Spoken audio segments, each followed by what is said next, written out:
Back in 1924, a 35-year-old Joseph Robinson opened up a little print shop in downtown Long Beach, California. Joseph was my great-grandfather, and I'd like to think he would be pleased to know his dream has continued on for 100 years and 5 generations.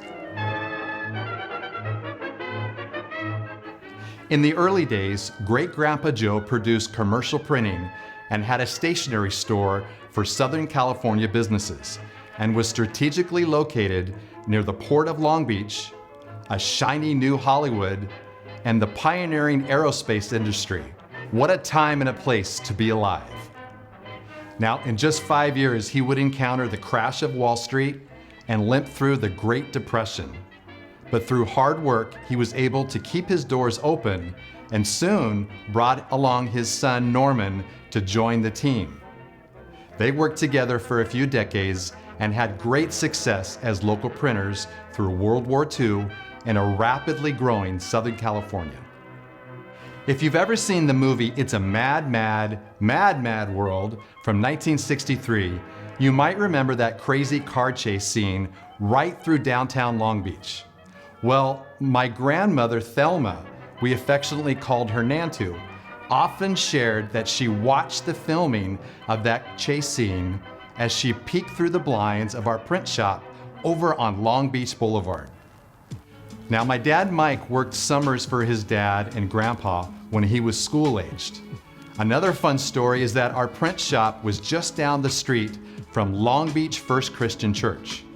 Now, this church was a beautiful building and was a landmark in Long Beach. Now, my wife Lori and I learned after we were married that my dad often would deliver the weekly church bulletin proof and leave it for Lori's dad, J.R. Ball, the youth pastor there. Now, somehow we never even knew of this connection until several years after we were married. After high school, my dad decided to become a sports reporter for the Anaheim Bulletin and did some great reporting, such as reporting on the very first California Angels baseball game at Wrigley Field in Los Angeles in 1961. And more importantly, he also was in the ticker tape room and was one of only 2 people at the Bulletin to read live about President John F. Kennedy's assassination in 1963. He says they had the paper printed and distributed, reporting President Kennedy's passing within 3 hours. But one day, when my dad Mike was just 27 years old, he received a call that would change his life. He learned his dad Norman had a stroke and passed away suddenly. When the family called Grandpa Joe to tell him, Joe had a heart attack and died on the very same day as his son, only about an hour apart. On that fateful St. Patrick's Day in 1969, my dad Mike inherited Robinson Printing, quit his dream job as a reporter, and went to work to support his young family and to continue his grandpa's dream. Those days were tough. My dad shared that one day he didn't have one single job in the plant. He was feeling defeated and prayed that God would help him. We are a Christian family, and our faith is extremely important to us. In answer to that prayer, that same day, an old high school friend my dad hadn't heard from since then called him out of the blue. "Would you print 1 million flyers for Ralph's grocery stores?" the guy had asked. My dad spent the next several weeks stripping, plating, running the press, folding, and packing that job completely by himself. When you ask my dad about it, he says, "When God answers your prayer, you don't complain how complicated or difficult his answer is. You just do it and thank him for the provision." But then things started to look up. In 1980, Robinson Printing merged with our good friends at Mayer Litho in Anaheim. And in 1992, we acquired Maurice Printers in Temecula. At this time, we developed a new business model of printing product instructions for use, or IFUs, for medical device and pharmaceuticals.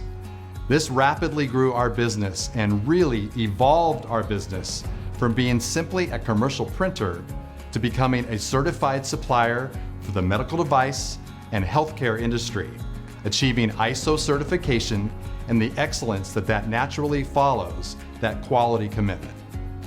In 2016, a major label company took notice of our marketing efforts to the medical device industry and approached us about being acquired.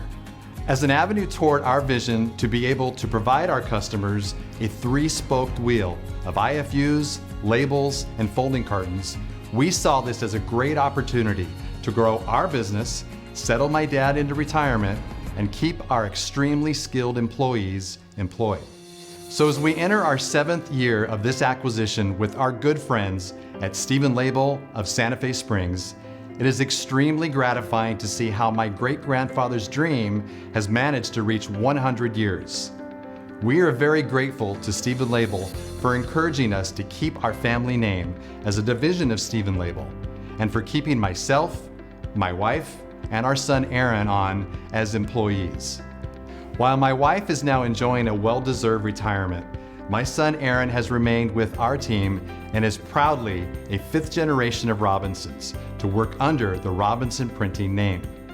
Now, several of our longtime legacy employees have also stayed on to now be part of the Stephen Label and Robinson Printing family. These vital employees and good family friends are the main reason we've lasted 100 years. We truly do not make it without them. As we continue into the next chapter of our history, here at Stephen Label and Robinson Printing, we are pleased with the growth and exceptional connections we have made with our customers across many industries. Our team is continually innovating and looking for practical, time, and money-saving solutions while keeping the integrity of the products we produce. Now in 2024, we currently have 8 divisional site locations, and we anticipate the number will grow in the near future. Now on the baseball field, I like to say, hard work beats talent when talent doesn't work hard. And I think that best describes my great-grandpa Joe. I like to think he'd be extraordinarily delighted we are building on the foundation he developed with his own 2 hands, and we continue to grow that today.